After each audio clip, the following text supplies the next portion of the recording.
Hello, everyone. Welcome to Navigating India. And today we have with us Professor Rajshree Chandra to talk about her book, Competing Nationalisms, The Sacred and Political Life of Jagat Narain Lal, her own grandfather. Thank you, ma'am. Thank you for being with us today. Thank you, Rishi. Thank you for having me over, and thank you for to Navigating India for giving me this platform. And it's a Thank you, ma'am. pleasure to join. So, Professor Rajshree is an author, academic, and a teacher at the Janaki Devi Memorial College at Delhi University.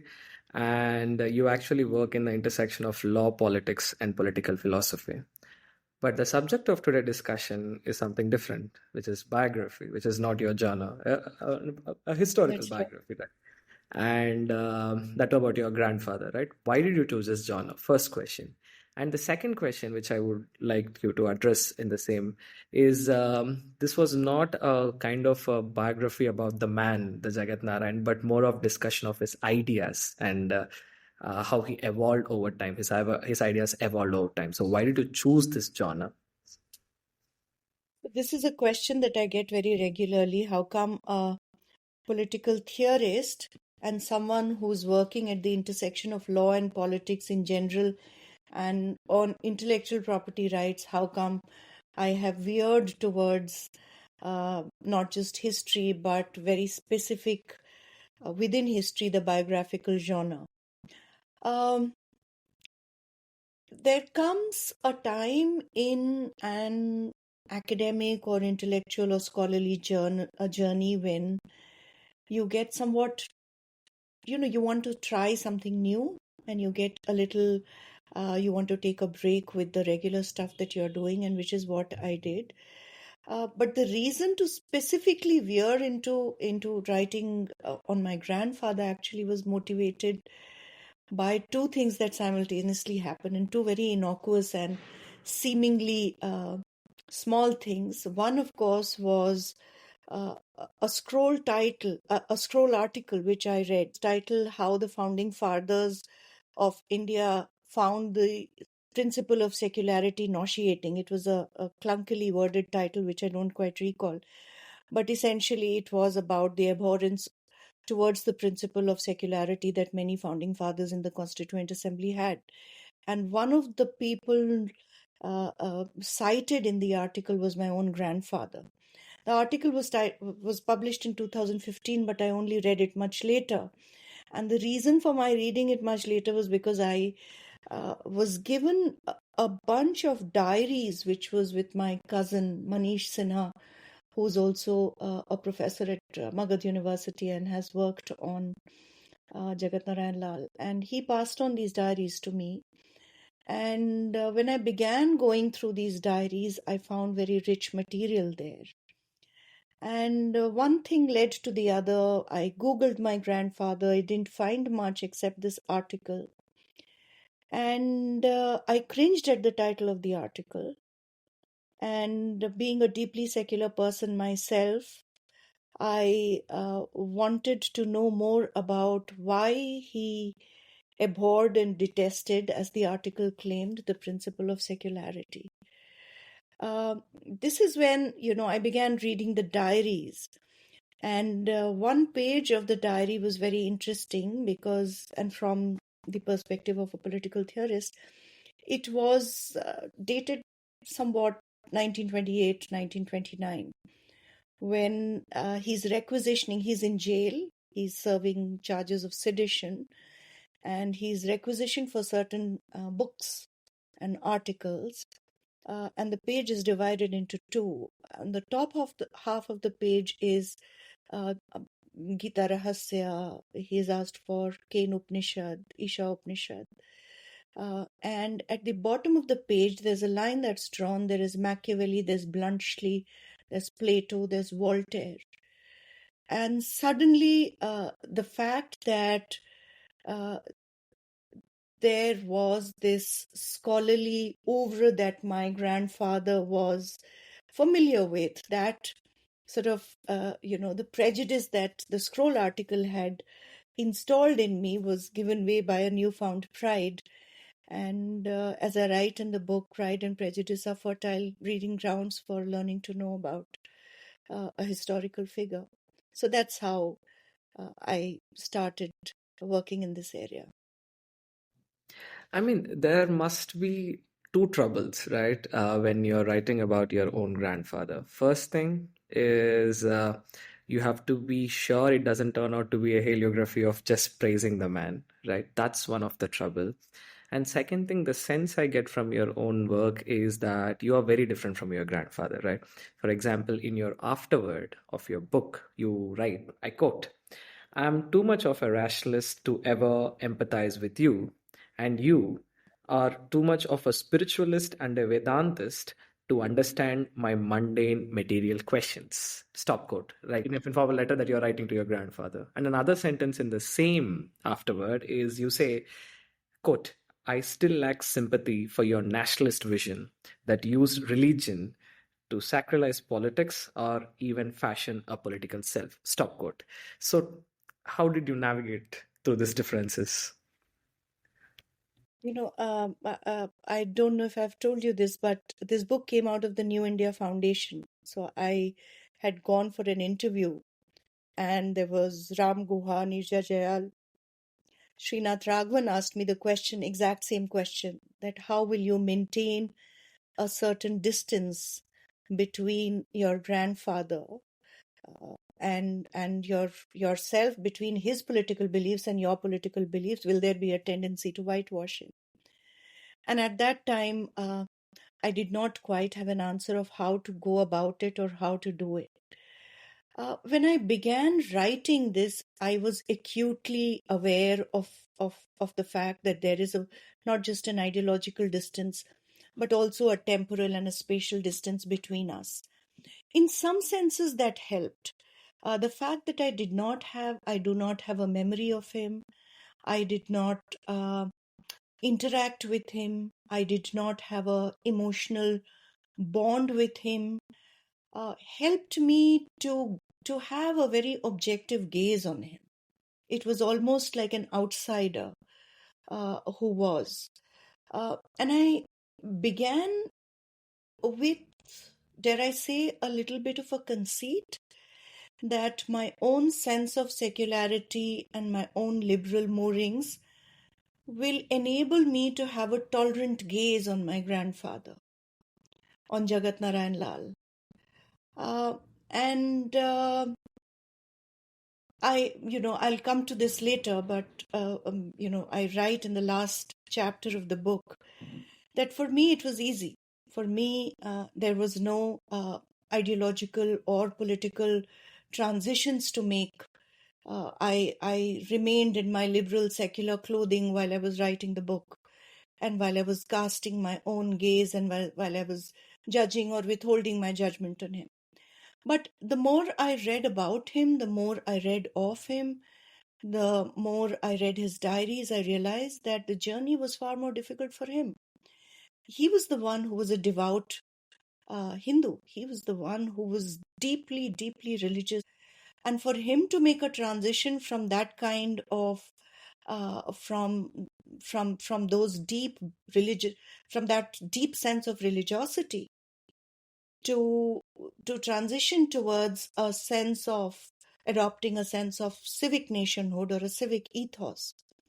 And this is when I realized that rather than me casting a tolerant gaze on him, it was he actually who was demonstrating what it is for a devout Hindu to be tolerant. And that, I think, is the biggest takeaway from the book, that you can be a devout Hindu and yet make the transition towards keeping the public sphere sort of free from hatred and exclusion and negative feelings. That is interesting. And I would like to pick up one part, right? That you feel as an outsider writing about your grandfather because of lack of memory of him, right? So that is very interesting because he is one of the significant figure in the politics, Indian freedom struggle. He was a member of the Constituent Assembly. Later, he was part of the Bihar legislature. Despite all this, it is very interesting that you have very less memory of him, right? And it's almost like your parents have never told you about or never spoken about Jagat Narain Lal with you. So how did this memory missed? there are different ways for the memory to be kept alive. For a memory to form, the memory has to be kept alive. It has to occupy a certain space in the collective sort of conversations and day-to-day memorialization by a family. And we were in this cosmopolitan town called Bokaro, and we were, in the sense, physically also removed from much of the family which was located in Patna. One of the reasons could be that I was physically away from the place where stories would be shared. But even during summer holidays or winter breaks, when I would be spending time with the family and we would all be together, uh, there was seldom a recounting of Jagat Narain Lal and his escapades. There was, the family seldom took pride in what he was. Part of the reason was that it was a difficult journey for the family. Unlike most families where it is only the male member who's in politics, my grandmother, Rampyari Devi, was also a very, very active member of the Congress. In fact, she participated in the Salt Satyagraha. She was in jail during the Quit India movement. She was a member of the Bihar Legislative Committee for almost 18 to 20 years. So she was leading an active political life, and she was my grandfather's second wife. And between the first wife and the second wife, there were 10 children. And so, of course, predictably, during the non cooperation movement, he had he had given up his legal practice. So there was no steady source of income, so to say. There was neglect, there was financial troubles, there was penury, um, there was a feeling of constant deprivation that these children, both emotional and material, that Jagat Narain Lal's children felt. My bua, Pratima Verma, was a prolific writer, and she has published many short stories, as also a very small memo of my grandfather in Hindi. And she writes that it was almost as if we had lost our father to the nation. So those were the abiding emotions, and I don't think the children really cared to sort of replace those memories with other ones, because they did not have much of it in any case. I mean, that is interesting. And one more question, right? You have spoken Mhm. about your grandmother, Ram Pyari Devi, being a significant figure in the freedom struggle. And in your book's introductory chapter, she looms like a very large figure than Jagat Narain Lal. But in the narrative, we miss her, right? So, what happened? Yeah. So, the first time, I really don't have a very good answer of why I have not dwelt more on her. Perhaps it was paucity of material. But my grandmother lived, my dadi lived far longer than Jagat Narayan Lal. She was alive till 1978, and I have memory of her as a very stately lady, confident. There was always an air of authority. In fact, many people felt that she was more naturally attuned to being a politician than my grandfather, who was very soft and spiritual and less hard-headed. But people were even scared of her. Uh, a lot of her political legacy is, in fact, unacknowledged. She could well be, her story could be recounted as, one of the first wave feminist leaders. Um, I first encountered her when I went to Teen Murti Bhavan, and I was surprised at the number of handwritten pages of Jagat Narayan Lal that was there in the archival section. And I went to the person, the librarian, and asked her, how did these papers come about? And she said that, I'll have to find out. And 2 days later, she told me that, it was Ram Pyari Devi who had come to Nehru Memorial Library and given those papers. A lot of those papers, of course, have been lost. They've been moth-eaten. They have been lost to termites and stuff. But I realized then that it had to be her. She was in politics. She was educated. She was She was alive to the idea that there is a legacy which needs to be restored and kept alive for posterity. Why is she missing from the book? Uh, Absence of stories, absence of reading material, absence of any record of her engagement. Primarily these two. And I mean, in a way, certainly it is her leaving that material, keeping it safe and giving it to the archives is what yes, made this book yes, possible, yes, right? yes, So she's yes, like enabling figure for this particular work. Okay, yes, so now moving into Jagat Babu's life, yes. I think the first things which I found interesting is about his education, right? So to start the discussion about Jagat Narain Lal entry into the nationalist sphere, the first step is how did his education has shaped and laid foundation to his nationalist consciousness and also social service, right?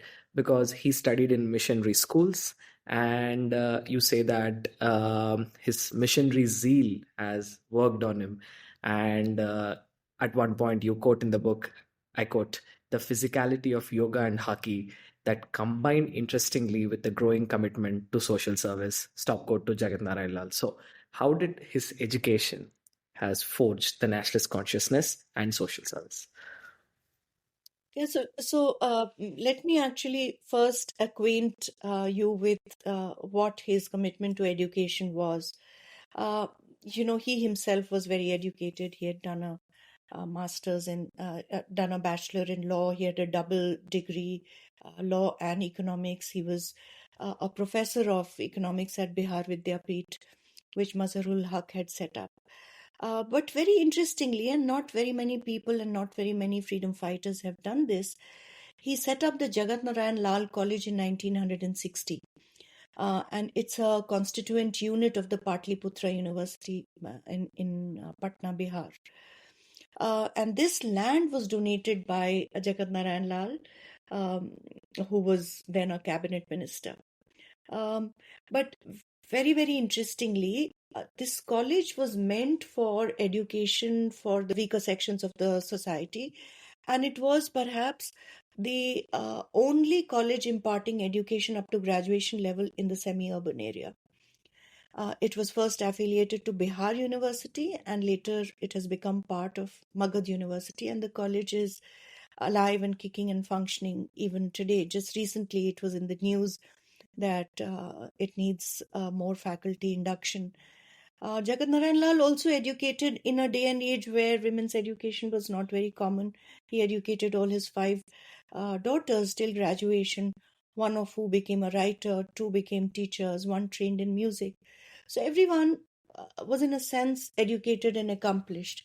Uh, um, and his commitment to education remained steadfast in that sense. But I will not say how his education influenced his nationalist consciousness.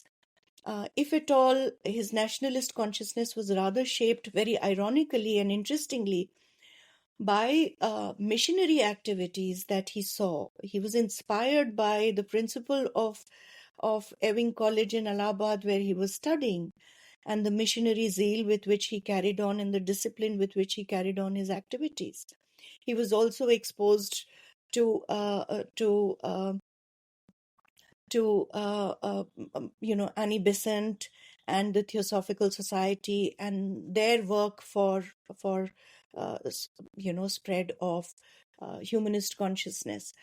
So it was more admiration for Christian missionaries, his principal at Ewing College, that his spirit of social service was awakened.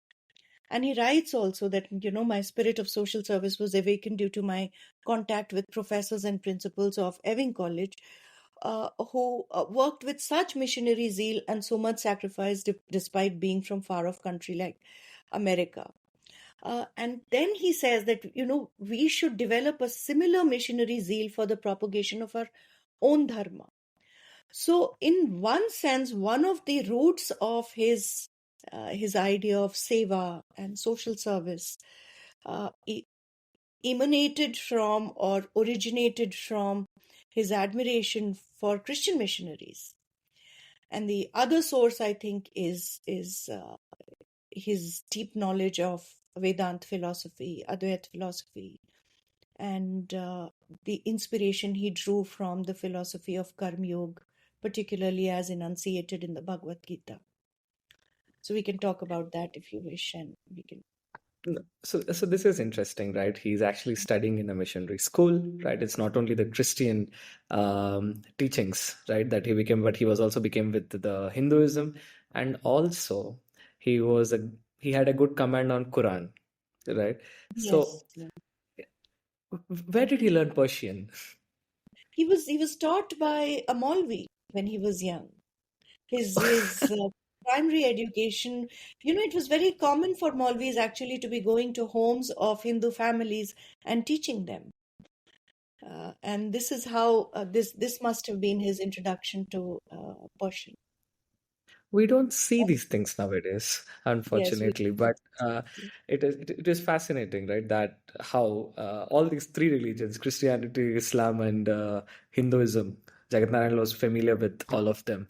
Now, Yes. moving into the core contents of your text, right? So, your book you have basically divided into four parts, right? The trajectory of Jagat Narain Lal in the freedom struggle in the four parts. The Yeah. first is that he was an ascetic nationalist. Second, Mhm. the Hindu nationalism.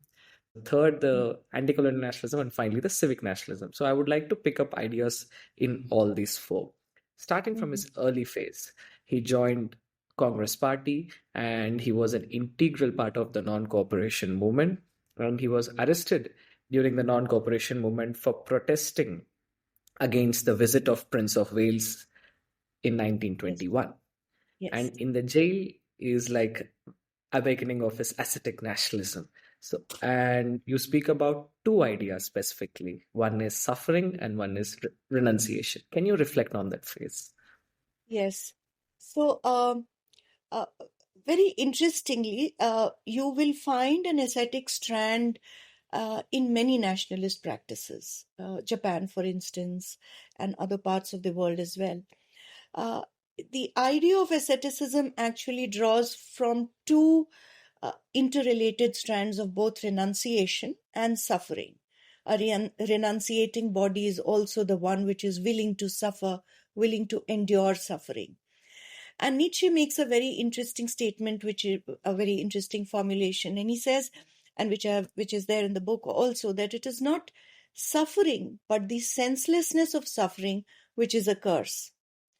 And Jagat Narayan also mentions a Sanskrit phrase. He says, Anukulam Vedniyam Sukham, that once suffering is made meaningful and purposive, the curse and the curse and the negative aspects and the suffering is made more tolerable.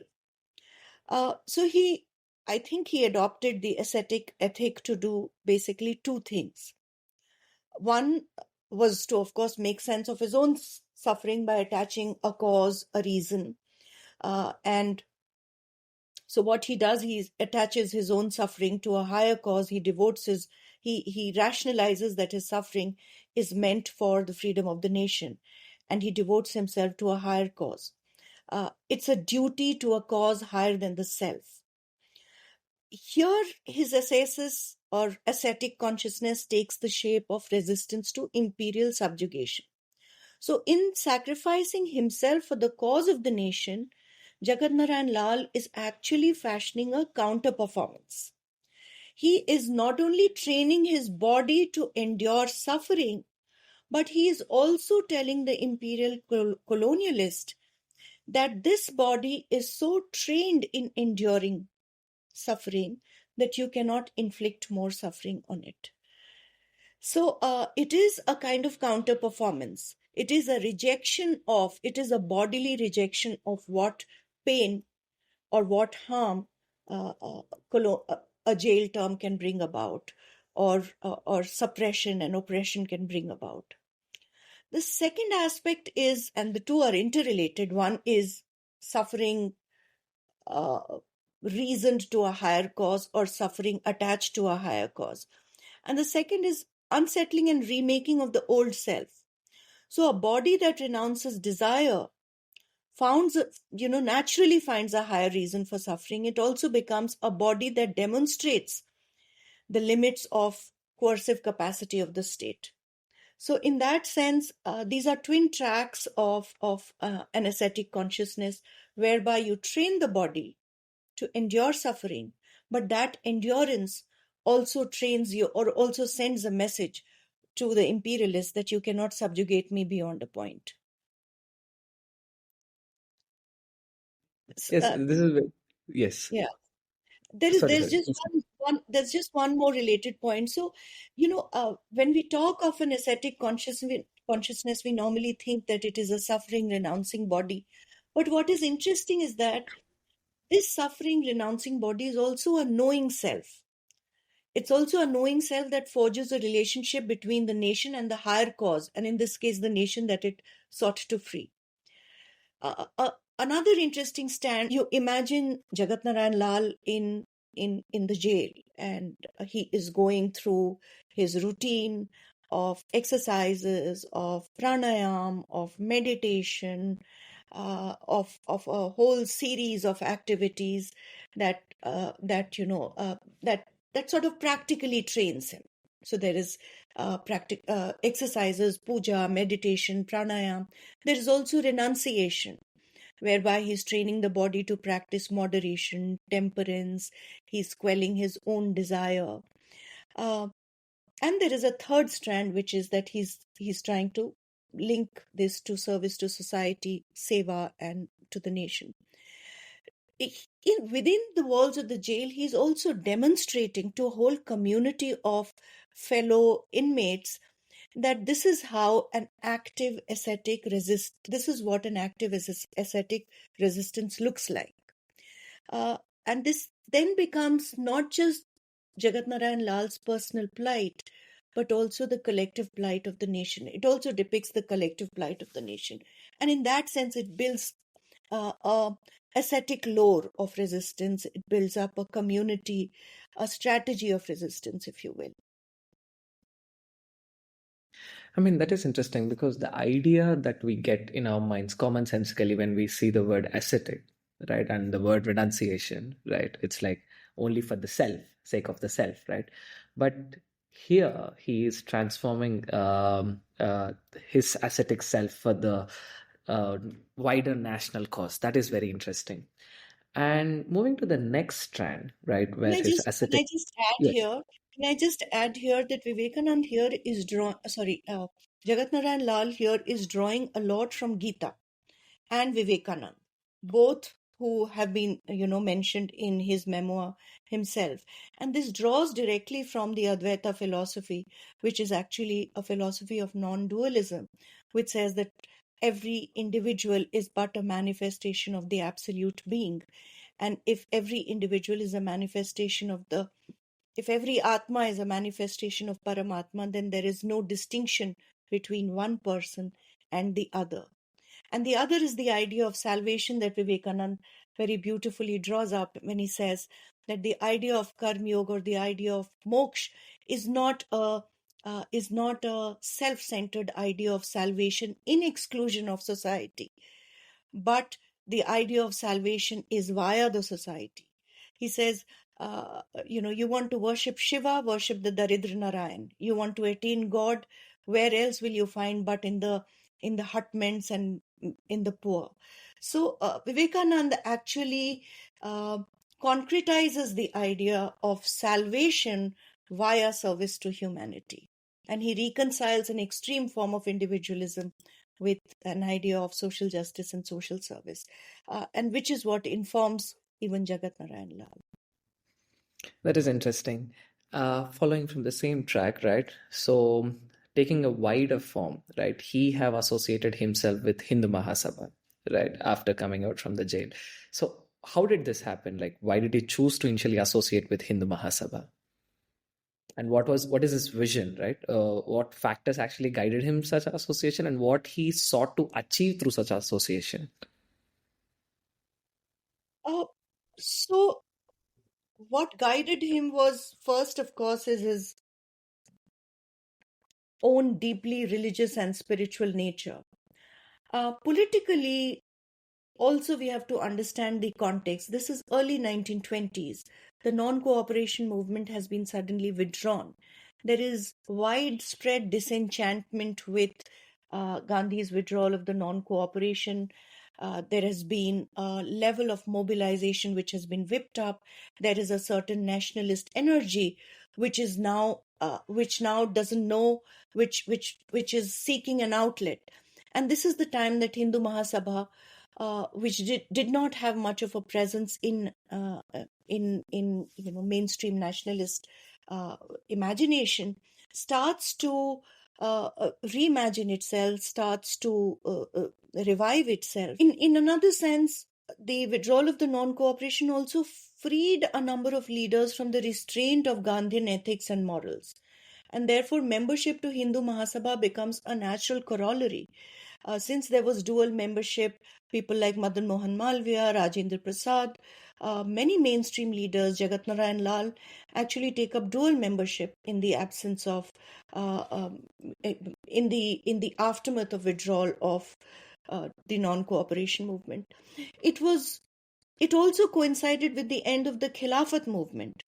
There was an open espousal of the Hindu cause, Hindu persecution in the aftermath of the Mopla rebellions by people like B.S. Monje. Um, then there is also an espousal of pan-Islamic aims. There are conversions which are happening. There are riots which are happening. The Kohat riot, the Mopla riots, and there is a growing feeling within a section of the right within the Congress that the Congress is not representing Hindu interests adequately, or even that it is being partial to Muslim interests. Uh, Another very interesting and ironical reason why this could have been, uh, why Jagat Narain Lal veered towards the Hindu Mahasabha, is his admiration for political mentors like uh, Gandhi, Madan Mohan Malviya, B.S. Monje, who, in their own different and very conflictual ways, convinced him that religion was not a contemptible pursuit in the field of religion, in the field of politics.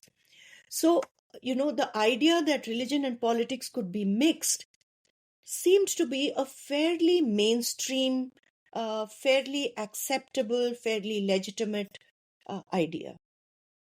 And this, I think, becomes the broader set of reasons why Jagat Narayan Lal actually joins the Hindu Mahasabha and becomes one of its foremost leaders. He became This the is All India interesting. Secretary in 1926. No, this is interesting that we cannot separate religion and politics, but how we navigate through it becomes important. And that's where we can separate Jagat Narayan Lal's practices from what you write in book, from the vengeful Hindutva for the sake of empathetic Hindu nationalism. Here, I would put three words: Seva, Sangatan, and Shuddhi. And what these Mhm. three words meant for the vengeful Hindutva, is completely different from what it meant to Jagat Narayan Lal. He almost refashioned them, right? Can we reflect on all these three? He tried to refashion them, but the lines often were so thin between political Hinduism and the spiritual Hinduism of Jagat Narayan Lal kind that they often actually merged one into the other. And one of the reasons why Jagat Narayan Lal actually is so tormented and tortured and feels as if he's walking on a thorny path, quote unquote, is because he never quite reconciled his own vision of what religion should be in politics and what it actually was. Take, for instance, the idea of seva. Now, seva actually is a religion neutral term. It actually means service to society.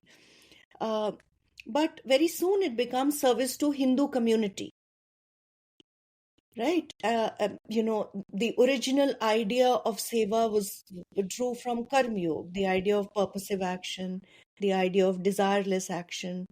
Um, it is tied to an alternative meaning of sannyas. So the religion neutral idea of seva uh, begins to, which loosely implied service, welfare, social and constructive work, begins to serve and represent various Hindu interest groups and community positions.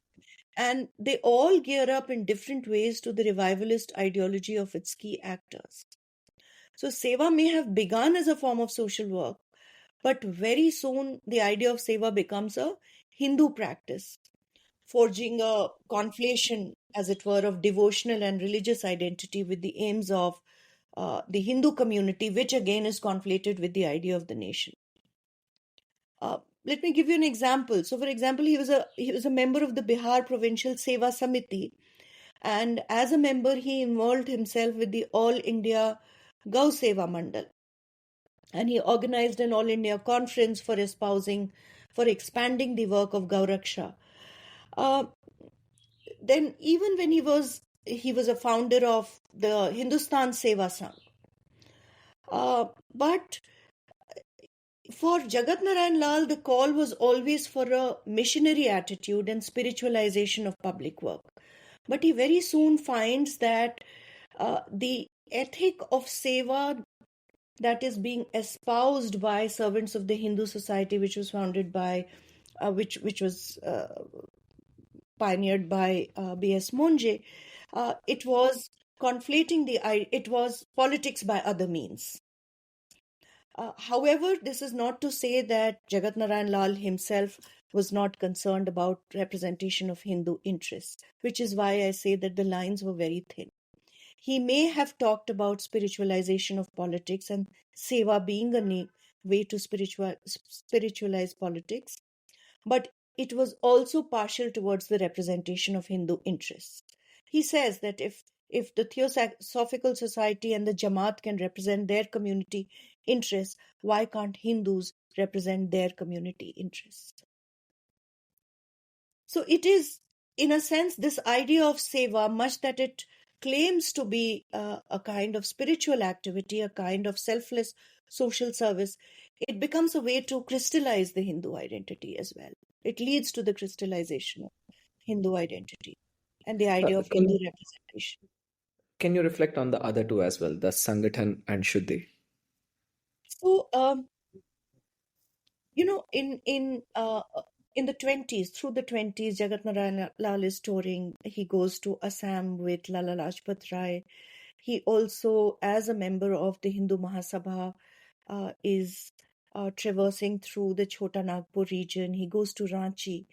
And in all these regions, he sees a very heightened level of missionary activities and conversions which are happening. And these really trouble him. Now, what the counter to this was, he felt that Hindus are not organized. Hindus are a heterogeneous, divided, hierarchical group, community of people, and that they need to be united. They need to be homogenized. So, Sangathan, which loosely means organization, is more an impulse for homogenization, unity, and reform, which is inspired by, as I mentioned earlier, the missionary zeal of the Christians. Uh, he mentions, there are two aspects of the missionary zeal which are very, very, uh, he admires a lot, which is Prachar Shakti and Paddhati. Prachar Shakti means missionary activities, and Paddhati actually means organization. So he echoes B.S. Monje's call also, the need to unite, organize, and fortify. And he is committed to the goal of Sangathan. But interestingly, I did not find any references to Shuddhi. And all those historians like Papiya Ghosh have used these two terms actually as twinned concepts. I think that there is a case that can be made for decoupling these two concepts, Sangathan and Shuddhi. Sangathan means organization, and Shuddhi actually means reconversion, conversion back into the Hindu fold. I do not see a pitch for Shuddhi in Jagat Narain Lal. Sangathan, yes. And the trigger for Sangathan, as I mentioned, was, of course, one was conversion. The second was the Mopla riots, the Multan conversions. There were conversions, the Multan riots, conversions in Assam, Shillong and Sylhet regions in Assam, Jharkhand, modern day Jharkhand, actually, the Chota Nagpur region. And he felt that it was a deep tragedy of the Hindu community that they were so fragmented and they were so divided. And he sees Sangathan as an antidote and as a solution as a corrective to that. Any, what do you think? Why he haven't picked up Shuddhi as an idea? Why wasn't that not much seen in his work? Um, I mean, I can only sort of extrapolate.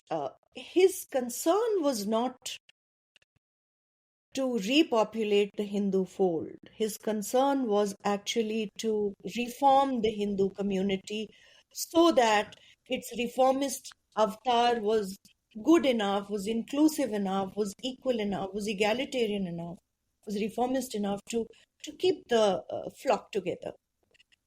It is perhaps a difference in concern.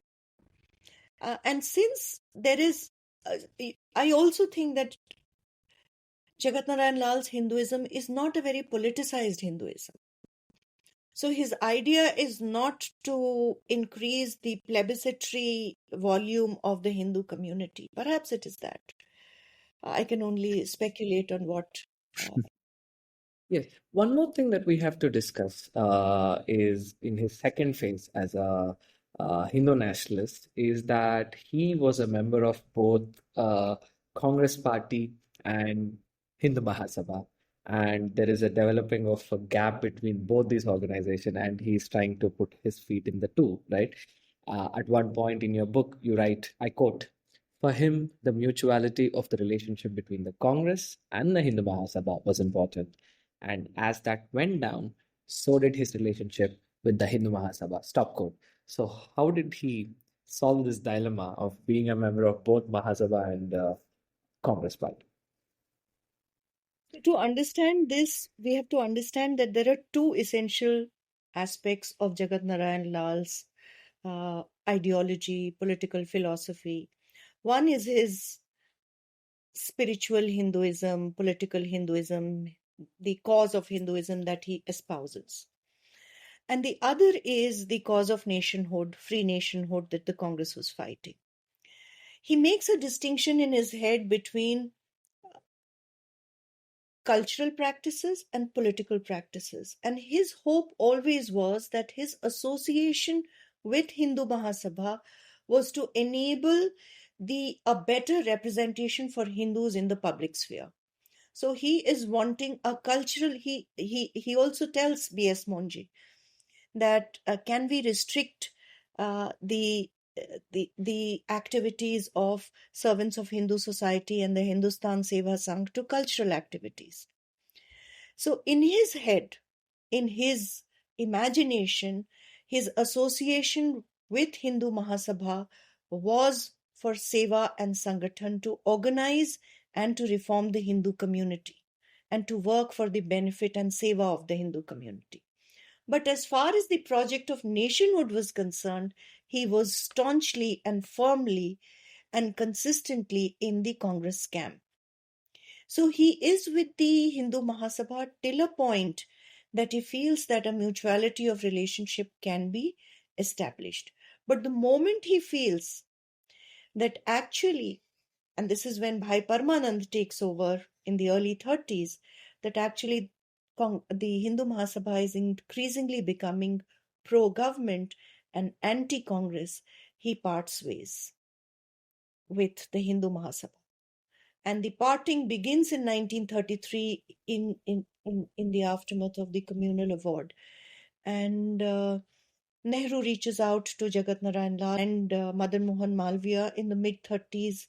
Jagat Narain Lal has become a member of Madan Mohan Malviya's party, and but 1937 elections he fights on the Congress ticket, and with a lot of pleasure, he notes in his memoir that the opposing candidate who from Hindu Mahasabha also lost his deposit.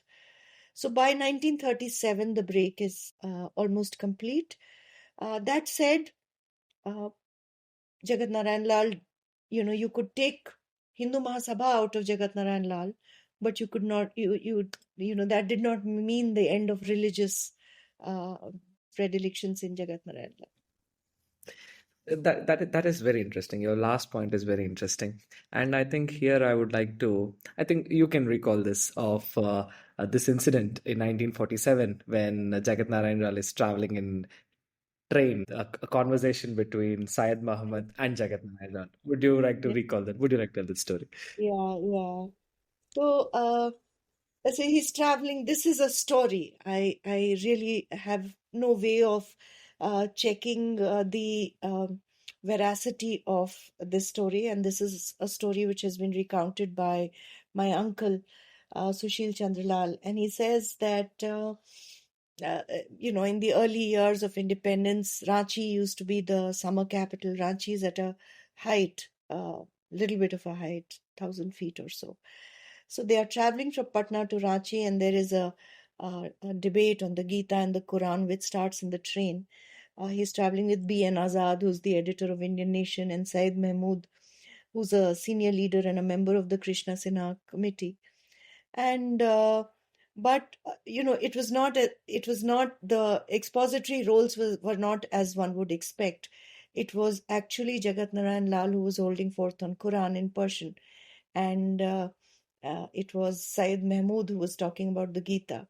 And as my uncle says, that the next day the headlines of the Indian Nation stated, Maulana Jagat Narain Lal debates with Pandit Syed Mahmood. So yeah, that's one of my favorite stories that I heard about That my grandfather. that I mean, for me also in the complete book, like that is one of the favorite snippet, right? That I would like to widely recall and tell people.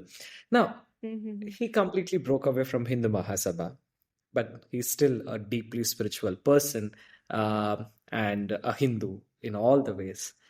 But in that phase, he have asked for an undivided India, right? So can you explain that part? What is this imagination of an undivided India? Yes, I'll just go back to your earlier question and just make one small point. See, the break with Hindu Mahasabha is significant because, if nothing else, it underscores an aspiration for a public life of spiritual Hinduism that is not located in hatred or exclusion. And Jagat Narayan Lal draws a distinction between, in his own sort of conflict and ridden way, between political and spiritual Hinduism. It's a thin line, and yet a line that is probably worth preserving. For Jagat Babu, being a Hindu was always a very self contained, reflexive idea of defining oneself in relation to the cosmic whole. He does flirt with the idea of representation of Hindus, of political Hindu, representation of a collective Hindu identity, but he eventually admits to the both the folly and the futility of it. And his biggest disenchantment with Hindu Mahasabha is with the failure of political Hinduism to imagine and construe a politics that was distinctly and consistently anti-colonial. And one of the main reasons why he breaks away from Hindu Mahasabha is because from being from being an anti-colonial, or from uh, um, it, it it becomes a pro-government organization. And in one place, actually, he's writing a letter to B.S. Monji, and he actually compares Hindu Mahasabha to Muslim League. And he says, I did not realize that one day the Hindu Mahasabha would behave like the Muslim League. And, the implication here is that it would collaborate with the British government for its own narrow sectarian political gains. Uh, so he doesn't give up the idea of Hindu representation, of being a Hindu, devout Hindu. Uh, he adopts the ethic of civic nationalism without being religion neutral. And that has a series of contradictions also permeate his own politics because of that. Uh, your question on undivided India, uh, this is the time when Jagat Narain Lal has realized the folly of Hindu nationalism, and he has realized that political representation of a collective Hindu identity is something that is not possible in a country like India. And politics is not a sphere where his spiritual Hinduism is going to find either an outlet or a representation. Uh, so he pitches his tent with the Congress and its idea of civic nationalism. And despite many differences with the Congress with respect to the communal award, with respect to many positions of Congress leaders, whether it was C. Rajgopalachari in 1942, whether it was Gandhi in 1945, he stays with Congress and the idea of civic nationhood. And there is a reason why I'm saying, because this idea of civic nationhood is a far more inclusive idea, and it includes Muslim identity, if not as much, but to a degree that it permitted the vision and imagination of a united India. Uh, the idea of undivided India was basically against partition, and this sort of fructified in the aftermath of the Cripps mission. The Cripps proposal actually proposed a dominion status for India, but it also granted any state or any territorial unit the right to secede. So, what happens is that the Cripps proposal is, of course, defeated. Congress does not adopt it. But C. Rajgopalachari brings the Madras resolution to Allahabad at the AICC meet. And here, his proposal is that the Cripps proposal should be accepted and should be dwelled upon by the Congress. It was in support of the Cripps proposal. Um, in opposing Rajgopalachari's proposal was Jagat Narain Lal resolution, which was an anti-Pakistan resolution, ruled out liberty to any component state or territorial unit to secede, the right of any component state or territorial unit to secede. So this was one aspect. This was the sort of political happenings around at that time. But the deeper reason was a realization by Jagat Narain Lal that it was not race, it was not language, it was not even common historical antecedents, but it was a will of all communities to come together and form a nation. And in India, he felt that this will was depicted, or this will manifested in the anti-colonial struggle, where uh, people of different communities, Hindu, Muslim, Sikhs, Marathas, Bengalis, Biharis, Odiyas, tribals, peasants, labor, all came together in a sort of united platform for a united struggle. And this was the common will, and this he thought would become the basis of a united India. How did he react to partition, right? Any ideas of that? He's so we have to understand that Quit India movement has ended. All the leaders, almost all the leaders, have been jailed. Jagat Narain Lal actually has been jailed for 3 years of rigorous imprisonment. It is at that time that he receives the news of a rapprochement between Gandhi and Rajaji, and the news that Rajaji's proposal is once again being considered uh, by not just by Gandhi but by the Congress as well. This is the time that even Nehru is in jail, and he is very, very troubled by it in jail, and he feels disturbed, he feels cheated, he feels that Gandhi is not in a position to take this decision in the absence of leaders.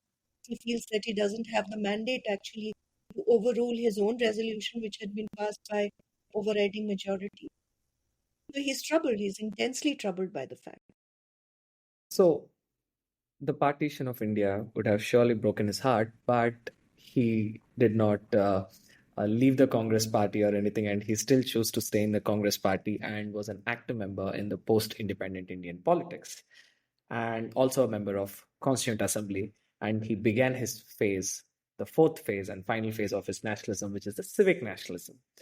Now, before we talk about Jagat Narain's ideas in this phase, one thing I want to discuss is in the beginning of your chapter, you point out that in the Constituent Assembly, one issue that was hugely debated, other than the language issue, is about the word secular.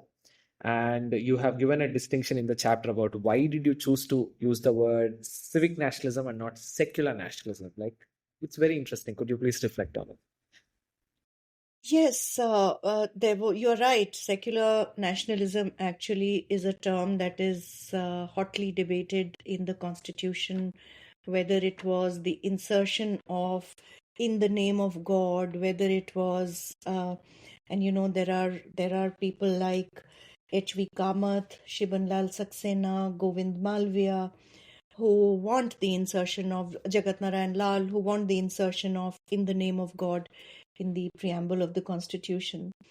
There are many who are against, uh, but with every word that reflected a certain religious predilection, there was a debate, whether it was, inclusion of the word Bharatvarsh or India, whether it was the inclusion of the word secular in the preamble.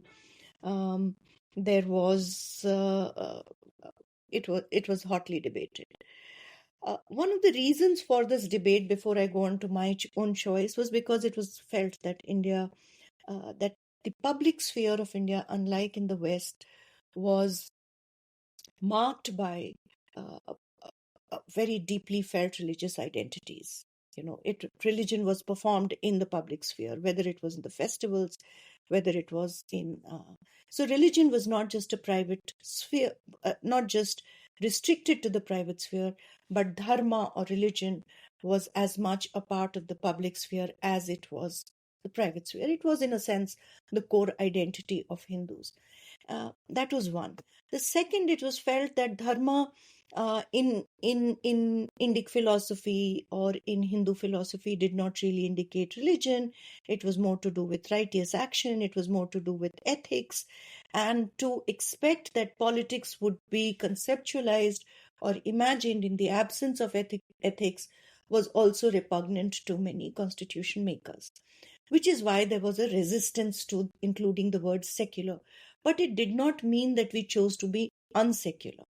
There was, we granted, the Constitution of India granted everyone the right to practice, propagate, and profess religion.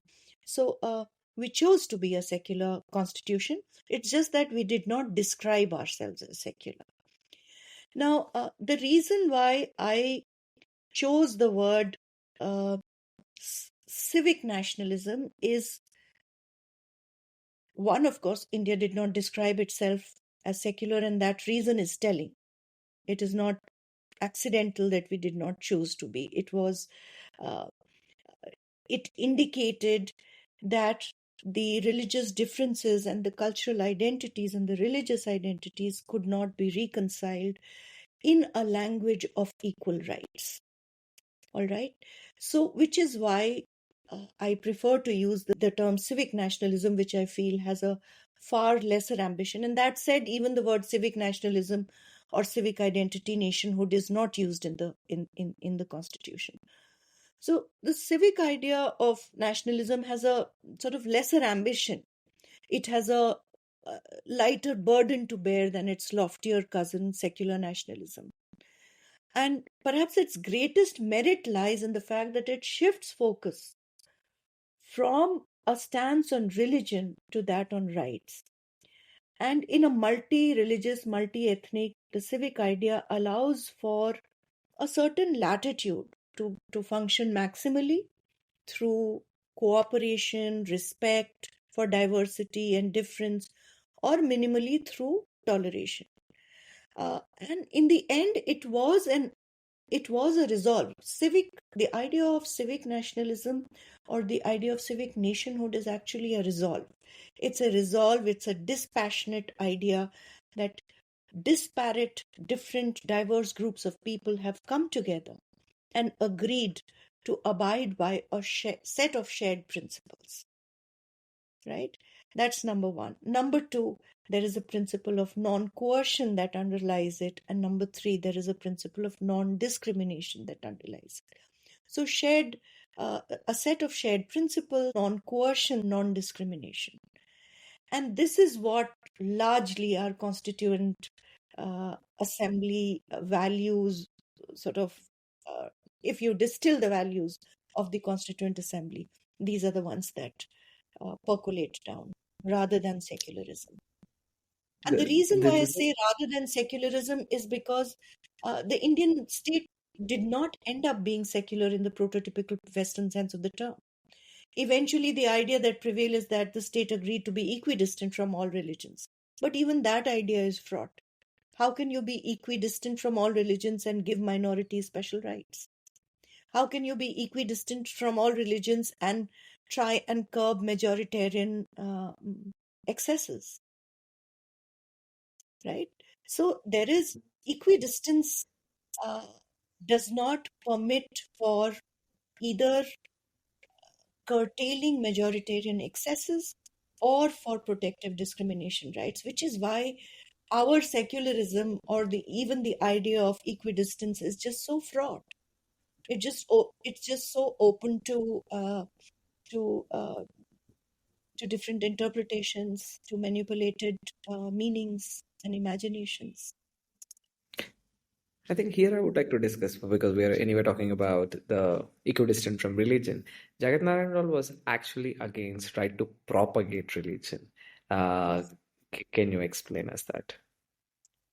So he felt, and he cites the example of Irish Constitution, he cites the example of Swiss Confederation, he cites the example of Soviet Union, and he says that when religions are different, or when religions behave differently in the public sphere, a non-proselytizing religion like Hinduism is actually at a disadvantage from religions that are proselytizing and that permit conversions. And he felt that if at all the ethic of equality of religion has to be respected, then we have to place all religions at an equal platform. And that equality doesn't mean that you get different religions to compete when the field itself is sort of uneven. So he's against propagation of religion because he feels that proselytizing religions like Islam and mainly Christianity would actually dent Hinduism and the Hindu community. It would encroach upon Hindu identities and it would dent the Hindu community. One of the important things in his phase of civic nationalism is an idea which he have said, which is the idea of forgetfulness, right? In your book, you quote Jagat Narain Lal. I quote, "Instead of being united by common historical antecedents, the past of the Hindus and Muslims is a past of mutual animosities and destruction, both in the political as well as in the religious fields. The prospects might perhaps be different if the past of the two communities can be forgotten by both. Hence, the importance of forgetfulness as a factor in building a nation." I think this is, stop quote, I think this is very, very important idea. Can you reflect on it? So, according to Jagat Narain Lal, he is acutely aware of the fractious past between the Hindus and Muslims. And he feels that the two communities may never really forget or obliterate their past because their past is embedded in their religion. And for them to give up their past is to give up their religion. So rather than a contest where one party is made to give up their past, and by implication he thinks it would be tantamount to giving up of religion. It is important to forget the past. Hence the importance of forgetfulness in the task of nation building. So the two warring parties, the onus of forgetfulness, or onus of forgetting rather, is on both the parties, so that we can move forward in the shared project of nation building. Reconciliation is something that he feels is not something that can be achieved, and which is why he talks about forgetfulness and the importance of forgetfulness in the project of nation building. It is actually very interesting to see how Jagat Narain Lal transitioned through all the four phases for the wider cause of the nation, right? Either in the ascetic phase, or in the Hindu nationalist phase, or in the anti-colonial phase, or finally the civic nationalism. Now, I would like to move to the present, right? Which you have actually reflected in your last chapter. How do you think the present regime has actually transformed all these four idioms of nationalism for its purposes? And how do you think it has undermined both the foundational principles of the Indian Republic, and how Jagat Babu have traveled through these?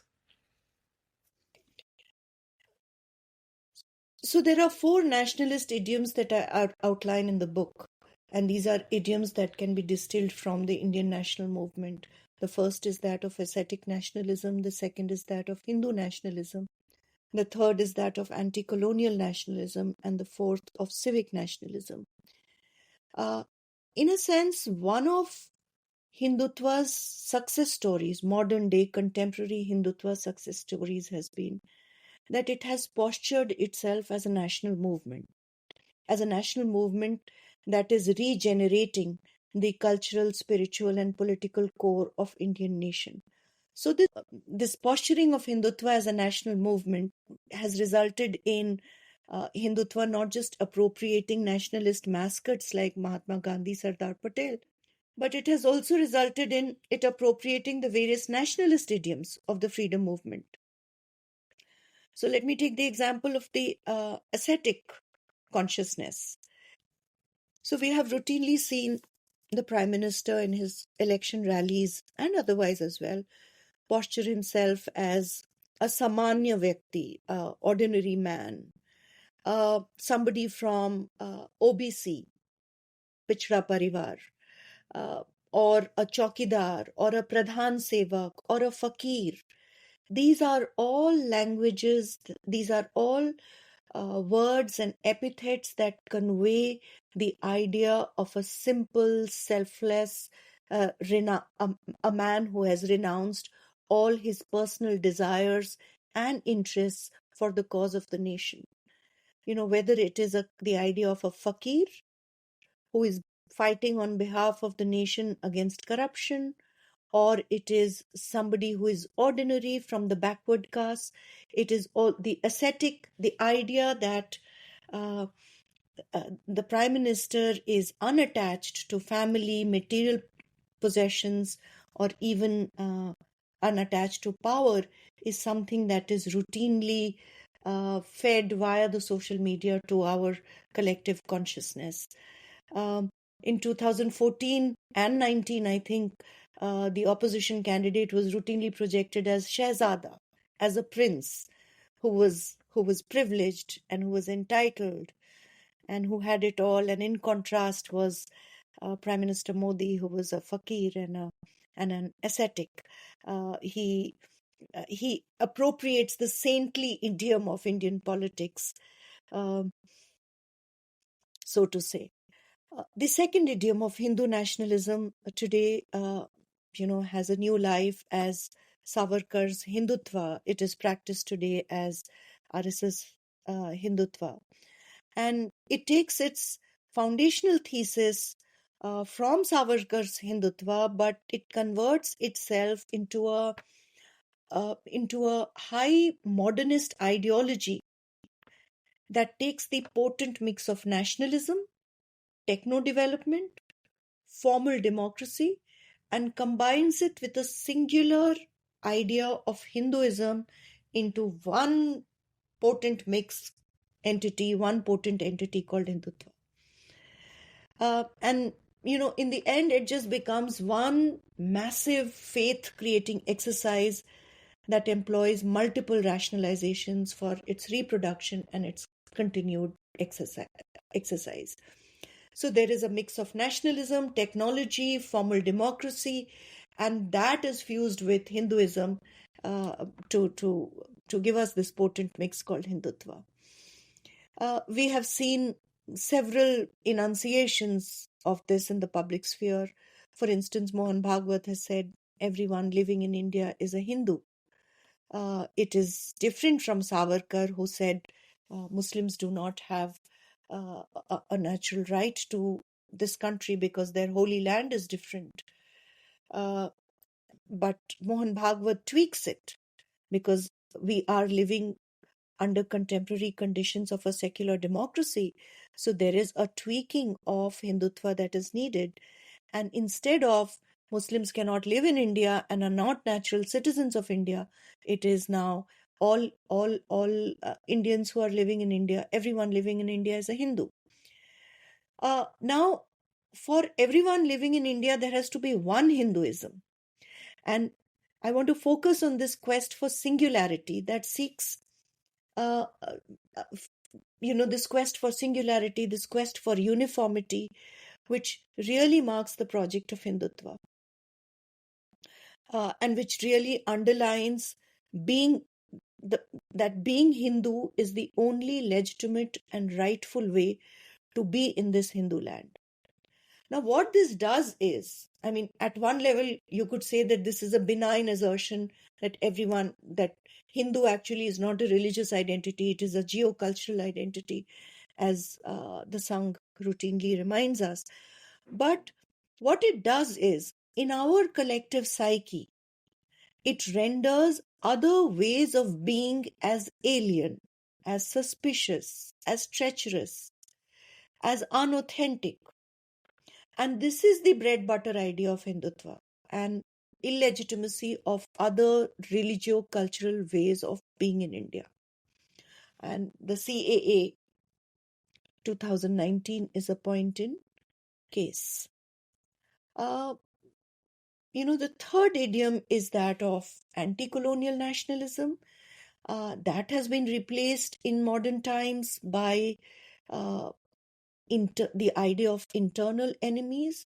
So whether it is the libtards, whether it is the seculars, whether it is Muslims, whether it is the cow traders, whether it is the urban Naxals, there is an entire breed of anti-nationals who need to be, who are marked as enemies of the state. Anti-nationalism today has become a routinely used term to label any kind of dissenter, any kind of political, any genre of political opposition, any person who's a dissenter, who dissents with Hindutva politics. And here I want to point out that nationalism can be conceptualized and fashioned either in terms of its own aspirational values, like it was in early years of independence. India aspired to become a nation, a modern secular nation. So it can either be conceptualized in terms of its own aspirational values of nationhood, or in terms of a majoritarian consolidation against one traitorous enemy or the other. Right? And modern day Hindutva actually appropriates the anti-colonial idiom by locating internal enemies and fashioning its nationalism as an opposition to this internal enemy. The enemy of the nation, is the internal seditious anti-national enemies of the state. These are, and you will routinely find expressions of these in social media, in utterances of members of Legislative Assembly, of the Home Minister, of Sangh members, of members of Parliament, you will very often hear this. I mean, the favorite term of "go to Pakistan" is one of those uh, refrains which have permeated our uh, the way we oppose somebody, and the prescriptions that we give to somebody who we oppose. Um, so the fourth idiom is actually the appropriation of the fourth idiom is the most interesting. Now, the foundational idea of civic nationhood is actually equality. Equality, equal rights-bearing citizens are the foundational foundation of civic nationhood. What uh, contemporary politics does, or what contemporary politics of Hindutva does, or Hindutva nationalism does, is actually take the idea of equality and invert it to suppress minority and lesser privileged identities. So, for example, we have the agenda of uniform civil code, underlined by an idea of equality. We have the Muslim practice of triple talaq, which has been outlawed, underlined by an idea of gender equality, as also inter-community marriage law equality. We have the legitimacy and legality of state-funded minority institutions being brought into question, again underlined by an idea of equality. So the idea of reservations has been a more sticky one for Hindutva nationalism, because they cannot disavow it given the nature of electoral politics. But there is also a underlying subtext of opposition or discomfort with the idea of reservations. Again, this discomfort is undergirded by an idea of equality, that everybody should be equal, and equally meritorious people should be. So the inversion of the idea of equality, I think, is the most cunning, the most effective, and the most legitimate of all. Uh, it allows Hindutva nationalism to posture itself as democratic, as secular, and yet it is able to uh, fulfill its objectives of an exclusive kind of nationalism. I think picking up from what you have just said, how the four idioms of nationalism held by Jagat Babu is now kind of overturned by the Hindu nationalist regime. Um, what lessons of Jagat Babu's life will become relevant for us to counter such subversions? I'll just make a small amendment to something that you said. These are not Jagat Babu's four idioms. As I've said in the book, Jagat Babu actually embodied these four idioms in his own person as also in his political practice. So these are nationalist idioms that have, that were practiced, and the pathways that were walked by Jagat Narain Lal. One of the first lessons, it's always difficult to draw lessons from a historical figure, but I would say Jagat Narain Lal was a deeply religious person. And there is a lesson for every person who's deeply religious, that if you look towards politics for representation of your spirituality, for the representation of your religiosity, that is unlikely to happen. What is practiced in the public sphere, what is practiced in the political sphere, is a political form of Hinduism. It is a form of political Hinduism that is mobilizing your religiosity for political gains. The nationalist aims are gains which are couched in terms of religion, but at the end of the day, religion is an instrument. It instrumentalizes religion for political gains. I think this was a realization that Jagat Narain Lal reached in his life.